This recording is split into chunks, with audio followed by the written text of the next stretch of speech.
आप सभी को जय भोलेनाथ हर हर महादेव। तो आज की तारीख है 23 अगस्त। तो आज का पूरा दिन ऐसा था कुछ कि एक तो बाकी के जो दिन होते हैं, और आज एक तो श्रावण भी चल रहा है, बाकी के जो दिन होते हैं जैसे कि ऑफिस के, सुबह उठो अपना काम करो और ऑफिस के लिए निकल जाओ। पर एक संडे ऐसा आता है, जो रविवार ऐसा आता है कि उस समय ऐसा लगता है कि थोड़ा ठहराव आना चाहिए। थोड़ा मतलब जो भागदौड़ होती है मंडे से लेके सैटरडे तक, तो थोड़ा भागदौड़ का जो दिन होता है वो थोड़ा रुक जाए और थोड़ा पॉज ले लेते हैं, मतलब ऐसा रुक जाते हैं। तो आज तो ना जल्दी खाना बनाना था, ना नाश्ता बनाना था, ना कुछ, क्योंकि लगा नहीं कि आज सब कुछ जल्दी हो। मुझे लग रहा था कि आज हर काम मैं डिले करूंगी, मतलब जरूर नहीं कि एक जो टाइम है उस पर करूंगी, थोड़ा डिले करूंगी। फिर जब मेरे सारे काम खत्म हो गए जो घर पर थे, तो मैंने देखा कि बहुत सारा डिक्लटर करना है, बहुत सारी चीजें जो एक्स्ट्रा है घर में, जिनका कुछ काम है नहीं, तो वो निकालनी है। ठीक है, मैं कितने दिनों से सोच रही हूँ कि मैं अलमारियां डिक्लटर करूँ, जो पुराने कपड़े हैं वो निकाल दूँ, जो नए कपड़े जो पहनने हैं वो रखूँ, और जो बाकी के हैं एक तो फिर उसे किसी को दे दूँ, या फिर जो सोचा है वो। तो देखते हैं, बहुत सी चीज़ें किचन में ऐसा सामान होता है जिसकी अब ज़रूरत नहीं है, बहुत सारे बर्तन ऐसे हैं जो बहुत पुराने होते हैं, तो ऐसा लगता है कि उन्हें बर्तनों की दुकान में जाकर उन्हें एक्सचेंज भी कर सकते हैं। तो ऐसा कुछ सोच रहा था, मतलब दिमाग में चल रहा था। तो तब समझ में आया और मैंने किया। ठीक है, मैंने एक अलमारी मेरी डिक्लटर की बहुत अच्छे से मैंने उसको व्यवस्थित कर रखा। उसके बाद मैंने देखा कि मेरा दिमाग का जो एक स्ट्रेस मतलब एक चलता रहता है ना, पता नहीं कौन सी चीज़ों का रहता है, पर रहता है। तो वो देखा मैंने, सडनली मेरा मन एकदम अच्छा फील करने लगा, मतलब मुझे बहुत अच्छा लगने लगा है। तो मैं सोच ये कैसे हो गया, अब तक तो इतना सर मेरा भारी लग रहा था, तो अचानक से खाली कैसे हो गया। तो मैंने मेरी अलमारी देखी जहाँ पे कपड़े इतने व्यवस्थित ढंग से रखे, मैंने अच्छे से उनको घड़ी कर जो कपड़े पहनने हैं आगे, मतलब वीकडेज में, मैंने उसे आयरन किया, अच्छे से रखा। तो इतनी अच्छे से कुछ साड़ियाँ थी वो अपनी जगह पे अच्छे से रखी, मतलब पहले भी ये सही रखा था, पर ये था कि बहुत सारा आपका अलमारी कपड़ों से भरी हो जाती है, तो जो व्यवस्थाएं होती है अंदर के अंदर वो आपको दिखाई नहीं। जब आप अलमारी खोलते हो कुछ ना कुछ गिर जाता है, मतलब इस हद तक एक्स्ट्रा हो जाती है चीजें। तो जो चीजें आपको आपके उपयोग में नहीं है वो हमें निकाल देनी है वहां से, आप किसी दूसरे यूज के लिए उसे रख सकते हो। तो मैंने देखा, तो ये आज का जो संडे मैंने वो एक काम किया कि मैंने मेरी अलमारी है ना वो सेट कर दी। तो मुझे इतना लाइट फील हो रहा है। तो एक बात समझ में आई कि हमारे इर्द गिर्द अगर साफ सफाई ना हो चीजों की, मतलब आपका ड्राइंग रूम भी हो, वहां पे भी न्यूज़पेपर यहाँ का वहां पड़ा रहता है, हमारा जो पहली रूम का आपका सोफा हो जाए, या पहले रूम का जो सिंगल बेड होता है वहाँ पे भी अगर वो भी अस्त व्यस्त हो, फिर भी हमारा दिमाग सही से काम नहीं करता। इसका साइकोलॉजी से कुछ अलग ही कनेक्शन है। आप एक बार अपने मतलब खुद के लिए अगर आप, तो मैंने आज क्या करा, मैंने आज जो पहला रूम है मैंने वो छोटे छोटे क्लिप्स नहीं लिए बस। तो जो मेरा पहला रूम है ड्राइंग रूम, वहाँ पे सिंगल बेड है जो, और कुछ टेबल है या न्यूज़पेपर है, सबको मैंने अच्छे से अरेंज किया। तो मैंने बेड पर एक अच्छी सी नई वाली बेडशीट बिछा दी, मैंने जो पिलो कवर है, लोड कवर है, उसको चेंज करा। तो इतना फ्रेश दिख रहा था वो, उससे और ज्यादा हैप्पीनेस फील हो रही थी। देन मैंने सारे न्यूज़पेपर इकट्ठा करके उसे अरेंज कर दिए। तो उससे भी अच्छा लग रहा था कि चलो ये एक जगह पे सेट हो गया, क्योंकि उसका इस्तेमाल तब होना है जब कुछ प्रोग्राम होगा, तो कहीं पे बिछाने के लिए या कहीं पे। न्यूज़पेपर एक दिन जिस दिन पढ़ लेते, नेक्स्ट डे उसको देखते भी नहीं। हाँ, पहले जब एग्जाम्स की प्रिपरेशन होती थी कुछ, तो उसके जो बीच वाले जो पन्ने होते उसमें ना मनोलेख आते थे, बहुत सारे ऐसे व्यक्तिगत पर्सनल अनुभव वहाँ पे लिखे होते थे, या अपने अपना अनुभव लोग शेयर करते थे। तो मुझे वो पढ़ने का बहुत शौक था। तो मैं दोपहर में ये करती थी, जब मैं जॉब नहीं करती थी, तो मैं ये करती थी कि मैं वो बड़े बड़े लेख जो पूरा का पूरा पेज होता था ना, उसे मैं पढ़ लेती थी। तो तब अगर वो पढ़ के अगर मैं वीडियोस बनाती थी ना, तो शायद से लोगों को बहुत अच्छा लगता था, क्योंकि उसमें भी बहुत ज्यादा इन्फॉर्मेशन थी। तो चलो कोई बात नहीं, जब जागो तब सवेरा। दूसरी बात, पहला रूम बहुत अच्छे से अरेंज कर लिया मैंने। फिर बेडरूम में जब गई तो अलमारियाँ थी, तो अलग अलग अलमारियाँ हैं, हमारे भाई साहब के लिए अलग अलमारी है, और माँ और मेरे लिए अलग अलमारी है, तो और एक एक्स्ट्रा अलमारी है। तो उसके जो भी सामान थे भाई का, तो मैंने वहाँ पे कुछ मतलब जो भी कपड़े हैं उनके वहाँ पे तो मैंने कुछ करा नहीं, क्योंकि वो उनका कुछ देख लेंगे। देन मेरा और मम्मी का पूरा जो अलमारी के जो कतारें हैं उसको मैंने चेक किया अच्छे से। उस माँ की साड़ियाँ एक साइड अच्छे से लगा दी, जो फेस्टिवल साड़ी होती है उसे अलग कर दिया, जो पूजा के लिए पहनी जा सकती है वो उसे अलग कर दिया, जो डेली वियर के लिए होती है वो उसे अलग कर लिया। बाद में मेरे जितने सूट्स थे वो मैंने अरेंज कर दिए, बाकी के जो भी कपड़े थे वो अच्छे से अरेंज कर लिए। तो मैं सडनली फील कर रही हूँ कि मैं लाइट फील कर रही हूँ, मुझे इतना सही लग रहा है। मुझे ये समझ में नहीं आ रहा था कि ये क्या हो रहा है, पर बाद में मैंने कुछ थोड़ा सा यूट्यूब पर सर्च किया, डीप क्लीनिंग पर मैंने सर्च किया। तो वहाँ पे उन्होंने बताया कि आप आपके घर की जो पोर्च भी होती है ना, जो फर्शी होती है, उसको अगर डीप मतलब बहुत अच्छे से उसको क्लीन करोगे तो उसका असर आपके सीधे सीधे मन पर पड़ता है। तो कभी कभी आपने नोटिस किया होगा, जब आपका घर अस्त व्यस्त होता है और जब आप उसे अच्छे से अरेंज करते हो, घर पे पोछा लगाते हो, तो आपको एक अलग सा ही सुकून महसूस होता है। क्यों होता है? क्योंकि उसकी क्लीनिंग हो जाती है, उस पर जो धूल मिट्टी लगी है वो क्लीन हो जाती है, उससे आप बेहतर फील करते हैं। तो यही हमारे शरीर के लिए, हमारे विचारों के लिए बहुत एक सही है। अगर किसी का मन नाराज हो, किसी का मन ऐसा लग रहा है कि बहुत हेवीनेस, ये ज़्यादा से ज़्यादा ना ये मूड स्विंग सिर्फ स्त्रियों में होती है। पुरुष कैसा है कि अगर उसको कुछ भी फील हो, सबसे पहले तो उसको वो ध्यान नहीं देता, और दूसरी बात, वो पुरुष हमेशा घर से बाहर होते हैं। बहुत कम लोग होते हैं जो घर के मतलब संडे के दिन घर पर होते हैं, बाकी दिन वो बाहर होते हैं। और ये जो फीलिंग्स है ना, ये औरतों को या स्त्रियों को जो भी है, उनको उस दिन नहीं आती जब वो बहुत बिजी हो। उस दिन आती है कि जो वो सोचती है कि मैं आज काम थोड़ा सा धीरे करूंगी या करूंगी, तो उनको थोड़ी सी दिक्कत हो सकती है, मतलब उनको ये ज़्यादा विचार आते हैं। दूसरी बात, जैसे कि लगता है जो एक एंजाइटी होती है पैसों के प्रति, हेल्थ के प्रति। अभी जस्ट मैंने खाना खाया तो मुझे अलग सा ही फील हो रहा है। ऐसा लगता है मतलब बहुत सारी एंजाइटीज होती है कि भविष्य के लिए, कि पैसा बचाएंगे, घर बनाएंगे, या बहुत बहुत या सेविंग करेंगे, घूमने जाएंगे। पर कभी कभी जिनकी ना हो, उनको भी ये बहुत ज़्यादा टेंशन होता है। तो मुझे लगता है टेंशन लेने की ज़रूरत ही नहीं किसी चीज़ के लिए, क्योंकि टेंशन लेने के लिए हमने हमारा सब कुछ ईश्वर पर सौंप दिया है। क्योंकि जब तक हम उन पर नहीं सौंपेंगे, जब तक हम खुद से खुद करने का प्रयास करेंगे ना, तो चीज़ें ना बहुत भटक जाएगी, अपने हिसाब से तो नहीं होगी। इसीलिए अपने हवाले से हमारी तरफ से हमें सब कुछ, अपनी चिंता हो, अपना शोक हो, अपना अकेलापन हो, अपना गुस्सा जो भी हो, ईश्वर को सौंपना है। क्योंकि वो सब जानते हैं, वो सब जानते हैं उन्हें किस टाइम पर हमें क्या देना है, कौन से समय में उन्हें हमें क्या देना है। तब तक वो हमें उस चीज़ के लिए प्रिपेयर करते हैं, हमें हर चीज़ के लिए मजबूत किया जाता है। हम हमेशा ईश्वर से प्रश्न करते हैं कि प्रयास तो मैं भी 100% कर रही हूँ, पर मेरी सफलता जो मुझे चाहिए वो मुझे नहीं मिल रही है, वो किसी और को। आप किसी और को सफल देखते हो ना, तो सबसे पहले आपके मन में ये विचार आता है। अगर आप किसी पर्सनल व्यक्ति को जानते हो, आपको पता है कि वो व्यक्ति है जो कुछ करते नहीं है, सिर्फ उनको कुछ आता भी नहीं है, वो सिर्फ थोड़ा बहुत कुछ करते होंगे भगवान के प्रति, और वो सफल है। वो सफल है मतलब पैसों से, हर चीज़ से सफल है। लेकिन हमें लगता है परीक्षा है ये, देखिए हमें समझ में नहीं आता कि परीक्षा हमारी कहाँ ली जा रही है। तो हमारे सामने बहुत सी ऐसी चीज़ आएगी, बहुत से ऐसे लोग आएंगे जो भगवान को समर्पित नहीं है, और होंगे भी तो आपके जितने संपूर्ण नहीं।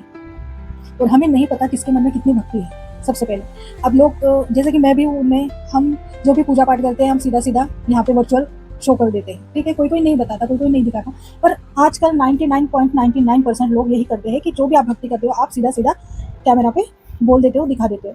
तो ये है कि सबसे पहले बहुत से ऐसे लोग हैं, और आप में उनमें ये फ़र्क होगा कि आप भगवान की छोटी से छोटी चीज़ को याद करके, याद रख कर, उनको जो पसंद है वैसा बिहेव करना चाहते हो, वैसा बिहेव करते हो, और उनके लिए उतना कुछ करना चाहते हो कि आप अपने इष्ट को, अपने प्रभु को प्रसन्न कर सको। और आपके ही से पहचान में, जान पहचान में ऐसे लोग होंगे कि सिर्फ दूर से ही मत्था टेकते हैं, और वो अपने जीवन में सफल है, हर चीज़ से, पैसों से, सबसे। तो आप प्रश्न करते हो ईश्वर से कि ईश्वर, मैं हर चीज़ आपका ध्यान रखता हूँ कि मुझसे ये ना हो जाए, और गलती से भी नहीं, पर मैं प्रेम भाव से आपको हर चीज़ समर्पित करता हूँ, आपसे प्रेम करता हूँ, आपकी भक्ति करता हूँ। फिर भी जो मुझे चाहिए वो चीज़ मुझे दूसरे व्यक्ति के पास दिखाई दे रही है। तो ऐसा क्यों? तो हो सकता है कि ईश्वर आपकी परीक्षा ले रहे हो कि आप इस क्षण में उनके लिए धन्यवाद फील करते हो, या आप उनके लिए शिकायत फील करते हो। तो ये परीक्षा हो सकती है। दूसरी बात, इतने सारे हमारे मन में विचार आते हैं, और संडे का दिन अगर आपका बिजी नहीं होगा ना, उस दिन तो आपको डेफिनेटली ऐसे ऐसे पुराने विचार आएंगे कि जिसका आपको ही उत्तर ढूंढना है। और बहुत बार ऐसा होता है कि हम खुद से प्रश्न करते हैं और खुद ही उसका उत्तर भी ढूंढ लेते हैं, क्योंकि मुझे ये लगता है कि साक्षात भगवान जी हमारे सामने नहीं आएंगे, या कोई सामने नहीं आएगा कि हमें बताएगा कि इसका उत्तर ये है। हमारा ही दिमाग हमें बिल्कुल उसी प्रकार का उत्तर दे देता है। तो ये जो मैंने एक स्टोरी सुनाई, वो मुझे फील हो रही। तो ये जरूरी नहीं है कि आप ईश्वर को बहुत अच्छे से मानो, बहुत अच्छे से जानो, तो आपको शिकायत नहीं होती है। मैंने क्या कहा है, प्रेम भी उनसे और शिकायत भी उनसे, दूसरे से नहीं। प्रश्न पूछने का अधिकार सबको है, आप ईश्वर को प्रश्न कर सकते हो, लेकिन उत्तर आपको फिर किसी माध्यम से दिया। एक मिनट, जैसे कि मैंने कहा कि संडे को भी कुछ ना कुछ काम आ ही जाता है। तो ऑफिस के कुछ न्यू लॉगिन्स है, उनको वेरीफाई करना था, तो उसके लिए कॉल आ गया, तो वीडियो स्टॉप करना पड़ा। तो बात करते हैं पैसों का डर। तो जो गृहिणी होती है या जो स्टूडेंट होती है लड़की, जब तक वो कुछ खुद से करेगी नहीं, काम, जॉब, कुछ भी, तब तक आपको किसी ना किसी पे डिपेंड रहना पड़ेगा। माता पिता पे हो, या फिर आपके जो बड़े भाई है उस पर, या फिर पता नहीं, अब आपको समझ सकते हो। तो जैसे कि मैं स्टूडेंट थी, और जब मैं जॉब नहीं कर रही थी, तो मुझे मेरे माँ से ही पैसे मांगने के लिए ना मेरी आत्मा बाहर निकलती थी। मतलब मुझे इतना बुरा लगता था कि मैं क्या ही बताऊँ। फिर भी ऐसा नहीं है, वो उतना कमतरपना लेकर मेरा ग्रेजुएशन कब का हो गया था मेरा, फिर भी मैंने कोई जॉब नहीं की। क्यों नहीं की मुझे भी समझ नहीं आता, मुझे घर पे क्यों रहना था मुझे वो भी नहीं समझ में आता। और फिर अचानक से एक बार दिमाग में आया कि चलो जॉब कर ही लेते हैं, क्योंकि एग्जाम्स क्लियर नहीं हो रही थी। तो मैंने वो एक्सेप्ट कर लिया। ज़रूरी हमें जीवन में सब कुछ एक्सेप्ट करना पड़ता है। हम कोई तुर्रम खान है नहीं कि हम ये भी करेंगे, हम वो भी करेंगे, नहीं। नहीं हुआ, नहीं हुआ, इट्स ओके, फांसी थोड़ी ना लगा लेंगे। नहीं हुआ, एग्ज़ाम क्लियर नहीं हुआ, नहीं हुआ, चलो ठीक है, कोई बात नहीं। अब एक ही चीज़ लेके नहीं बैठ सकते ना, तो मैंने सोचा कि चलो कुछ दूसरा कर लेते। तो मैंने शुरुआत की। मुझे अच्छा नहीं लग रहा था, मुझे सच में अच्छा नहीं लग रहा था जब मैंने जॉब कर रही थी ना, क्योंकि पेमेंट भी ज़्यादा नहीं था। तो मैं खुद को सेल्फ क्वेश्चन कर रही थी कि मेरी एजुकेशन क्या है, मुझे एग्ज़ाम मतलब लगता है, सबको लगता है, पर आजकल यही चल रहा है। आजकल सिर्फ खुद को किसी लायक समझने के लिए, किसी लायक बनाने के लिए हमें वो सब कुछ मतलब मुझे ये बोलना है कि हमें एक जॉब तो करनी पड़ेगी, तो वो बहुत ज़रूरी है। आपको अगर आपका खुद का पैसा है, आपकी खुद की इनकम है ना, तो सच में आप बहुत मजबूत हो। पैसा सब कुछ है, क्योंकि मैंने देखा है जब आपके पास पैसे नहीं होते हैं तो आप बहुत सारी परेशानियों से आप घिर जाते हो, और अगर पैसा होता है तो उन पैसों से आप बहुत सारी परेशानियों से दूर हो रहते हो। हाँ, तो पैसा बहुत ज़रूरी है और कमाना बहुत ज़रूरी है। आजकल बहुत से मुझे ये कहना है कि पता नहीं, कभी-कभी शब्द भूल जाती हूँ, तो ठीक है, कोई नहीं, होता है कभी-कभी ऐसा।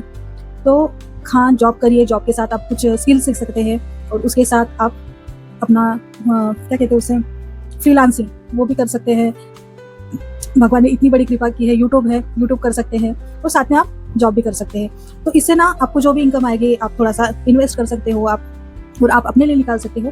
पर आपको ये निश्चिंत आप हो जाते हो कि चलो अपना पैसा है, तो अपना पैसा बहुत ज़रूरी है। और कहते हैं ना कि पैसा ना होने का डर बहुत घातक होता है। तो आपके अकाउंट में हमेशा पैसे होने चाहिए। आप देखिएगा, आपको नींद भी अच्छी आएगी अगर आपके अकाउंट में पैसे होंगे तो, ठीक है। तो ये पैसे का असफलता क्या, असफलता हर वो चीज़ है जो आपको चाहिए और आपको नहीं मिल रही है। आपने प्रयास किया हो या ना किया हो, किसी किसी को बैठे बिठाए मिल जाती है, और किसी किसी को बहुत मेहनत के बाद भी नहीं मिलती। तो यह है असफलता। तो वो हर दिन हम फेस करते हैं। हमारे मन में एक इच्छा आती है, जागृत होती है, हम उसे पाने का प्रयास करते हैं, और बहुत प्रयास के बाद भी वो हमें नहीं मिलती, मिल गई असफलता। तो असफलता का डर हमें हमारे मन से निकाल देना है। हमसे जो बन पड़ता है हमें वो करना है, बाकी ईश्वर पर सौंप देना है। जीवन दिया है ईश्वर ने, अगर हम एक चीज़ के पीछे भागेंगे तो इतना बड़ा जीवन हम नहीं जी पाएंगे। जीवन ईश्वर ने हमें दिया है कि हम इसे खुशी से जिए, अपने बहुत सी चीज़ों को पूर्णता करते हुए जिए, ना कि अभाव में कि ये नहीं है, वो नहीं है, शिकायत करके। मैं हमेशा कहती हूँ, क्योंकि मैं भी जब शिकायत करती थी, मैं भी उदास थी।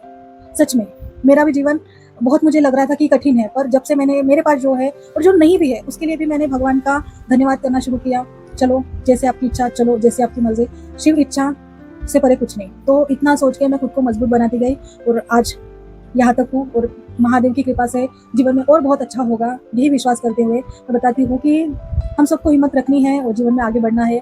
परीक्षाएं होती रहेगी, उसमें पास भी होंगे, फेल भी होंगे। बस एक चीज़ को पकड़ के, मुझे पहले मैं एक चीज़ को पकड़ के रहती थी, उसका सारा दिन चिंतन करती थी, और वही चीज़ें प्रकट होती थी। तो अब मैंने ये सोचा है कि ठीक है, चलो कोई बात नहीं, ऐसे भी सही। जैसे मेरा एक वीडियो है कि ईश्वर की मर्जी में अगर आप राजी होना सीख गए कि चलो नहीं है, नहीं है, और जो है उसी को अच्छा बना लेते हैं, तो आप देखेंगे कि आपके जीवन के आधे से ज़्यादा प्रॉब्लम तो ऐसे ही सॉल्व हो जाएंगे। जब आप ये एक्सेप्ट कर लेंगे कि ठीक है, उनके जैसा मेरे पास नहीं है, उनके जितना पैसा, उनके जितना शोहरत, उनके जितना नाम, उनके जितनी सफलता नहीं है, कोई नहीं। उनके पास होके भी उनको क्या मिल रहा है, और मेरे पास होके भी मुझे क्या नहीं मिल रहा है। ये जब हम तुलना करते हैं, तब तक हम भगवान को दिए हुए इस जीवन को कोस रहे होते हैं। तो हमें कोसना नहीं है, हमें सिर्फ धन्यवाद करना है। क्योंकि मैंने जैसे पिछले वीडियो में कहा है कि हम हमेशा प्लस में हैं। हम आते हुए कुछ लेके नहीं आए हैं। यहाँ पे आके सारे रिश्ते हमने तैयार करे हैं और यहाँ तक आए हैं। क्योंकि हम जब आए थे इस धरती पर, तो हम सब अकेले थे। हमारे लिए सिर्फ हमारे माता पिता और जो कुछ भी है। तो जैसे कि हम आए, तो भगवान ने हमारे लिए माता पिता को रखा कि ये माता पिता इसका लालन पालन करेंगे। तो हमें ये सोचना चाहिए कि जब उन्होंने जीवन जन्म दिया, तो किसी को हमारे मदद के लिए, हमें हमारा कुछ करने के लिए रखा है। तो इतना बड़ा जीवन है, तो उसने कुछ ना कुछ तो कर रखा होगा। ये विश्वास करना है, यही विश्वास करना है, और इसी पे अटल रहना है। शिकायत करना है, हमारे मन में शिकायत आती रहेगी। क्यों आती रहेगी? क्योंकि अगर हम पूरा ईश्वर को सब अच्छा ही मान लेंगे ना, तो फिर हम संत बन जाएंगे। तो इतना तो नहीं बनना है, बस जो है उसी में खुश रहना है। तो यही कहना था। जय भोलेनाथ, हर हर महादेव। ये रविवार जितना अच्छा गया है, आने वाले रविवार, आने वाले दिन भी मेरे उतने ही अच्छे जाए, आप सभी को उतने अच्छे जाए, यही भोलेनाथ से प्रार्थना करती हूँ। जय भोलेनाथ, हर हर महादेव।